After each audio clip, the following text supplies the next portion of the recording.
여러분, 아직도 문재인 정부인 곳이 굉장히 많습니다. 뭐 공기업 사장은 차치하자고요. 공기업 사장은. 문재인 정부에서 임명한 공기업 사장은 차치하자고요. 그런데 주요 의사결정을 내리는 기관의 장들이 아직도 문재인 정부가 임명한 사람들이에요. 뭐 대표적으로 방송통신위원회 있죠. 한상혁 위원장이요. 게다가 인권위원회도 있잖아요. 전현희 위원장. 이런 사람들은 국가 정책을 수행하는데 문재인 정부가 지명한 사람들이 지금 수행하고 있어요. 참 웃깁니다. 진짜 웃겨요. 진짜 말이 안 되는, 아무리 양심이 없어도요. 이렇게 양심이 없을 수 있을까요? 아니 공기업 사장만 하더라도 여기도 사실은 국가 정책을 수행하는데 이게 한 몸이 돼야 될 사람들이 포진해 있어야지 이게 추진이 쉽습니다. 공기업 사장만 하더라도. 그런데 방송통신위원회, 국민인권위원회 이런 데가 지금 문재인 정부 사람, 문재인 사람이 앉아 있다는 건 참 웃기기도 하고 더 웃기는 일입니다. 그런데 진짜 더 놀라운 게 하나 있습니다. 진짜 더 놀라운 거. 제가 오죽했으면 아직도 문재인 정부라고 했을까요? 저만 이렇게 이야기하는 게 아니에요. 한덕수 국무총리도요. 그런 이야기를 그냥 해댑니다. 소득주도 성장 설계자가 한국개발원 KDI입니다. KDI 원장에 앉아 있는 것은 말이 안 된다 이렇게 이야기할 정도입니다. 저도 웬만하면 제가 뭐 굳이 정부 편을 들어가면서 이야기할 생각은 없어요. 그런데 틀이라도 만들어줘야 될 거 아니에요. 틀이라도. 국책연구기관이라는 건 여러분 정부 정책을 연구했어요. 그것을 정부에다 제안을 하면 정부는 그 연구한 내용을 보고 정책을 펴는 곳이 국책연구기관들이에요. 그런데 이 국책연구기관들에 보면 대부분이 말입니다. 제가 진짜 웃는 게 아니라는 거 아실 거예요. 대부분이 문재인 정부가 지명한 사람들이 떡하니 앉아 있습니다. 아니 그러면 여러분 이게 문재인 정부입니까? 윤석열 정부입니까? 그리고 국책연구기관은 나라의 돈을 갖다가 실제 연구를 하는, 연구 수행하는 기관인데 그들이 떡하니 앉아 있으면 계속 문재인 정부의 어떤 이야기들 그런 거 연구하는 건가요? 실제로 홍장표 이 소득주도 성장의 설계자입니다. 이분은요 KDI 연구에서 말입니다.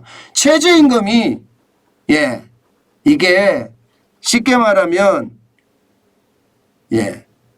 노동에 영향을 미치지 않았다. 쉽게 말하면 최저임금이 올랐기 때문에 사람을 안 잘랐다. 이렇게 연구를 하고 있어요. 그런 걸 또 연구 세미나에서 발표를 하고요. 참 기가 막히고 코가 막힐 일이죠. 진짜. 진짜입니다.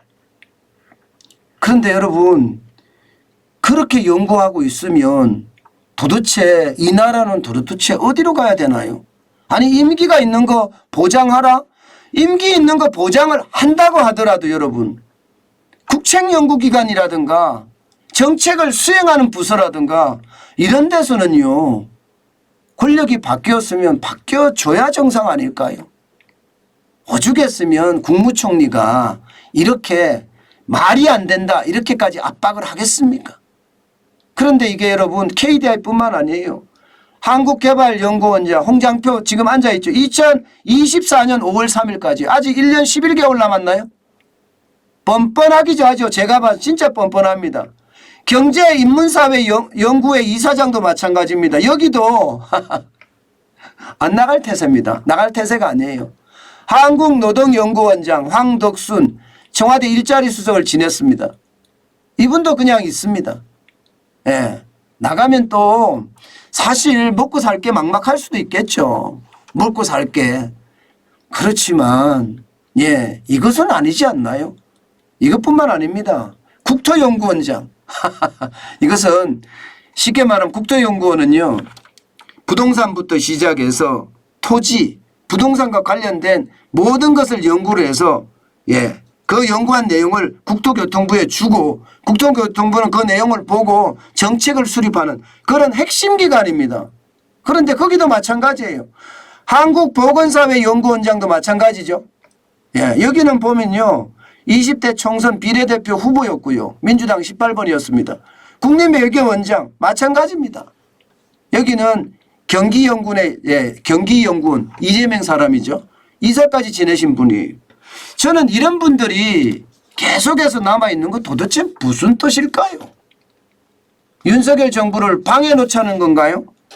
저는요. 아무리 임기제라고 하더라도요. 이거는 아니라고 생각을 합니다. 이거는 아니라고. 진짜 최소한의 양심이 있으면 새로운 정부가 잘 해나가게끔 도와줘야 합니다. 저는 그게 반드시 필요하리라고 생각해요. 여러분도 알다시피 환경부의 블랙리스트 사건 기억나시죠? 산업부의 블랙리스트 사건 기억나시죠? 지금 윤석열 정부도 잘못하면 나가라 압박했다고 해서 또 민주당에서 블랙리스트라고 만든다 하면서 또 시비거리를 걸지도 모르죠. 저는 중요한 것은요. 제발 이렇게 합리적인 거 있잖아요. 합리적인 거. 여기에 대해서 땡깡은 안 부렸으면 좋겠습니다. 그래야만 정책의 일관성을 다시 수립할 수가 있습니다. 참 답답하죠.